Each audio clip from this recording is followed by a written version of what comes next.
Hello everyone, welcome back to this tutorial once again. तो आज के इस वीडियो में हम देखेंगे सी शार्प में प्रॉपर्टीज़ के बारे में। तो आज हम देखेंगे कि एनकैप्सुलेशन क्या होता है और हमारा प्रॉपर्टीज़ क्या होता है और ऑटोमेटिक प्रॉपर्टीज़ क्या होता है। ये सब टॉपिक आज हम इस वीडियो में कवर करेंगे। तो पहले हम देख लेते हैं कि एनकैप्सुलेशन क्या होता है।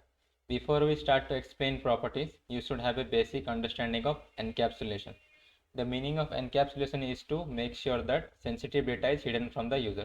तो encapsulation का मीनिंग क्या होता है कि हम सेंसिटिव डेटा को हाइड करेंगे यूज़र से। To achieve this you must declare fields और वेरिएबल्स एज प्राइवेट। अगर हमें सेंसिटिव डेटा को हाइड करना है यूज़र से तो हमें वो सब वेरिएबल्स को प्राइवेट डिक्लेयर करना पड़ेगा। Provide public get and set method through properties, और हमें पब्लिकली प्रोवाइड करना पड़ेगा गेट और सेट मेथड्स, और वो हम करेंगे through properties. To access and update the value of the private field. अगर हमें प्राइवेट फील्ड का वैल्यू एक्सेस और अपडेट करना है आउटसाइड ऑफ द क्लास तो हमें क्या करना पड़ेगा, प्रॉपर्टीज़ का यूज़ करना पड़ेगा। क्योंकि प्राइवेट का मतलब क्या होता है, हम सिर्फ प्राइवेट मेम्बर्स को ओन क्लास के अंदर ही एक्सेस कर सकते हैं, और अगर हम कोई दूसरा क्लास के अंदर प्राइवेट मेथड्स को एक्सेस करना चाहें तो वो हम नहीं कर सकते। तो वो करने के लिए हमें यूज़ करना पड़ेगा प्रॉपर्टीज़ का। Why encapsulation, better control of class members. हमें एनकैप्सुलेशन क्या क्यों यूज़ करना चाहिए, ताकि हमें क्लास मेंबर्स का बेटर कंट्रोल मिले। और fields can be made read only.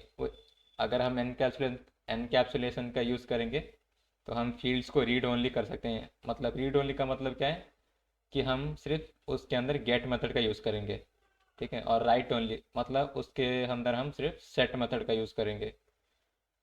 और एनकैप्सुलेशन का यूज़ करके हम कोड को फ्लेक्सिबल भी बना सकते हैं, ठीक है, ताकि the programmer can change one part of the code without affecting the other parts. ताकि प्रोग्रामर क्या कर सके, without affecting the other parts वो कोड को चेंज कर सके। और हम एनकैप्सुलेशन की मदद से डेटा सिक्योरिटी को भी इंक्रीज कर सकते हैं। तो अब हम देख लेते हैं कि प्रॉपर्टीज़ क्या होता है। You learned from the previous chapter that private variables can only be accessed within the same class। तो हमने प्रीवियस वीडियोस में हमने देखा था एक्सेस मॉडिफायर में कि प्राइवेट मेंबर्स सिर्फ ओन क्लास के अंदर ही एक्सेस हो सकता है। अगर हमें प्राइवेट मेंबर्स को दूसरी क्लास में भी एक्सेस करना हो तो हमें प्रॉपर्टीज़ का यूज़ करना पड़ेगा। A property is like a combination of variable and method. तो प्रॉपर्टी हमारा क्या होता है, combination of variable and method. And it has two methods, a get method and a set method. तो प्रॉपर्टीज के अंदर हमारा दो मेथड होते हैं, एक होता है हमारा गेट मेथड और दूसरा होता है हमारा सेट मेथड। जैसे कि देखो यहाँ पे एक एग्जांपल हमने लिया है, क्लास पर्सन। उसके अंदर हमने दो प्राइवेट वेरिएबल डिक्लेयर किया हुआ है, प्राइवेट स्ट्रिंग नेम। दो नहीं, एक ही क्या है, देखो प्राइवेट स्ट्रिंग नेम, और ये जो है हमारा प्रॉपर्टी पब्लिक स्ट्रिंग नेम। तो हम प्रॉपर्टी को पब्लिक रखेंगे और हमारा जो वेरिएबल है उसको प्राइवेट रखेंगे। और प्रॉपर्टी के अंदर हमारा दो मेथड होता है, एक होता है हमारा गेट मेथड और एक होता है हमारा सेट मेथड। सेट मेथड में हम वैल्यू का सेट करेंगे और गेट मेथड में हम वैल्यू को रिटर्न करेंगे। यहाँ पे देखो इस एग्जांपल को एक्सप्लेन भी किया हुआ है। The name property is associated with the name field. It is a good practice to use the same name for both the property and the private field. तो हमें हमारा जो वेरिएबल का नेम और हमारा प्रॉपर्टी का नेम सेम रखना चाहिए, but with an upper case first letter, ठीक है। यहाँ पे देखो हमने वेरिएबल का नेम स्मॉल से लिया हुआ है और प्रॉपर्टी का नेम कैपिटल से लिया हुआ है। The get method returns the value of the variable name. Get method हमें क्या करेगा, रिटर्न करेगा जो भी हमने सेट किया हुआ था वैल्यू। और the set method assigns a value to the name variable. और सेट मेथड क्या करेगा, हम वैल्यू को सेट करेंगे सेट मेथड से, और गेट मेथड से हम उस वैल्यू को रिटर्न करेंगे। एक और एग्जांपल देखो यहाँ पे, class person, private string name ये है हमारा वेरिएबल, और पब्लिक स्ट्रिंग नेम ये है हमारा प्रॉपर्टी। उसके अंदर हम सेट करा रहे हैं नेम इक्वल टू वैल्यू, और गेट करा रहे हैं रिटर्न जो भी हमने सेट किया हुआ था वैल्यू को, उसको हम रिटर्न करा रहे हैं यहाँ पे गेट मेथड में। और हम क्लास प्रोग्राम में पर्सन जो हमारा क्लास था उसका ऑब्जेक्ट बना के नेम को सेट कर रहे हैं। देखो my OBJ dot name equal to Liam, और कंसोल डॉट राइट लाइन करा रहे हैं माई ओबीजे डॉट नेम को। तो हमारा आउटपुट लायम हमें प्रिंट होके मिल जाएगा। तो हम बनाते हैं प्रॉपर्टी आईडी में। ठीक है, तो हमारा देखो यहाँ पे दो क्लास लिया लिया है मैंने। पहले तो एक क्लास है हमारा एम्प्लॉय और दूसरा क्लास है हमारा प्रोग्राम। तो एम्प्लॉय के अंदर मैं कुछ वेरिएबल डिक्लेयर करता हूँ।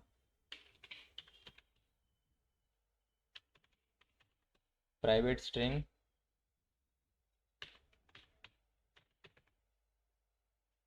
emp नेम,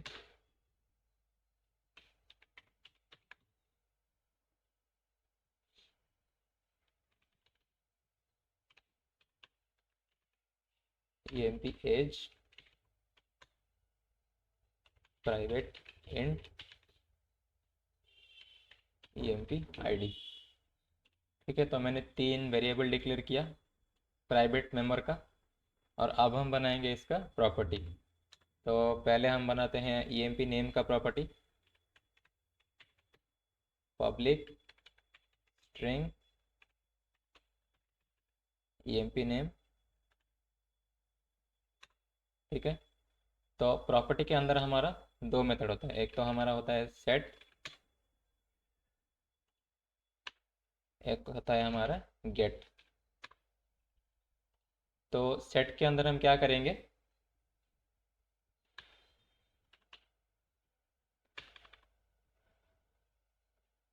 जो हमारा है emp नेम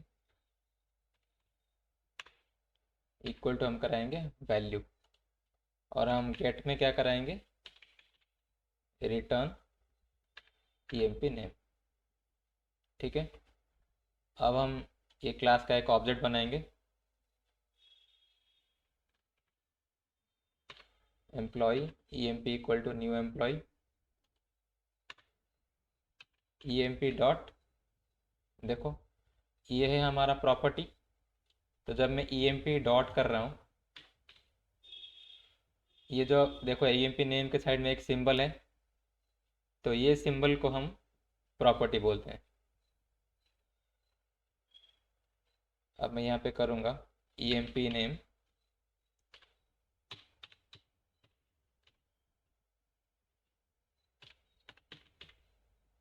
ठीक है, तो हमने सेट कर दिया वैल्यू।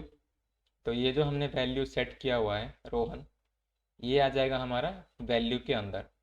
और ये वैल्यू हमारा सेट हो जाएगा emp नेम, जो कि ये वाला वेरिएबल था हमारा। ठीक है, इस वाले वेरिएबल में emp नेम स्टोर हो जाएगा। और जब हम यहाँ पे सेट कर रहे हैं, तो हमारा ये सेट वाला मेथड कॉल हो रहा है। और जब मैं इस वैल्यू को गेट करूँगा कंसोल डॉट राइट लाइन करके, emp डॉट emp नेम, जब मैं यहाँ पे गेट कर रहा हूँ कंसोल डॉट राइट लाइन करके, तब हमारा गेट वाला मेथड कॉल होगा। रन करके देखते हैं, हमारा रोहन प्रिंट होके आ जाएगा कंसोल में।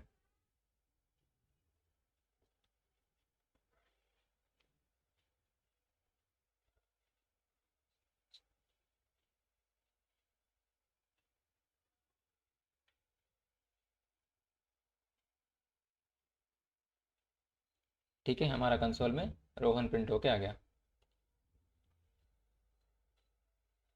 अब मैं क्या कर सकता हूँ, ये सेट के अंदर हम कुछ लॉजिक भी लिख सकते हैं। ठीक है, जैसे कि मान लो अब तो मैं यहाँ पे रोहन पास कर रहा हूँ, मान लो यूज़र ने पास कर दिया कुछ नल वैल्यू, तो भी ये सेट हो जाएगा। पर नल वैल्यू तो सेट करना नहीं चाहिए, तो इसलिए हम इसके अंदर लॉजिक भी लिख सकते हैं। मैं लिखता हूँ इफ, हमारे पास एक मेथड होता है स्ट्रिंग डॉट इज नल और एम्प्टी।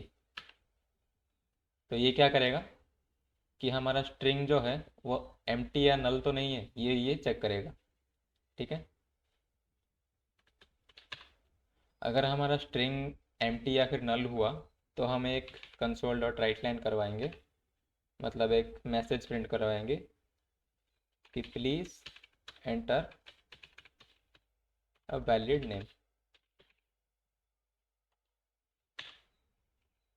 एल्स हम क्या कराएंगे, अगर वो एम्प्टी नहीं हुआ, तो हम ये जो हमारा emp name equal to value है वो सेट कराएंगे। ठीक है, तो देखो अब मैं क्या करता हूँ, स्ट्रिंग में नल पास कर देता हूँ, ठीक है। जब मैं इसको रन करूँगा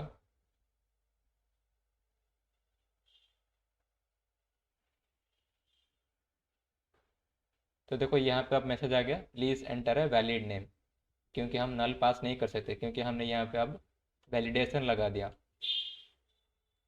अगर मैं यहाँ पे कुछ एम्प्टी स्ट्रिंग भी पास कर दूँ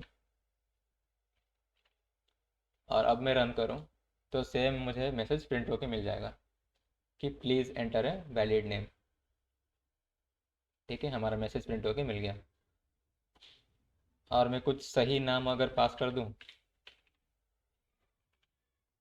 तो अब हमारा नेम प्रिंट होके आ जाएगा।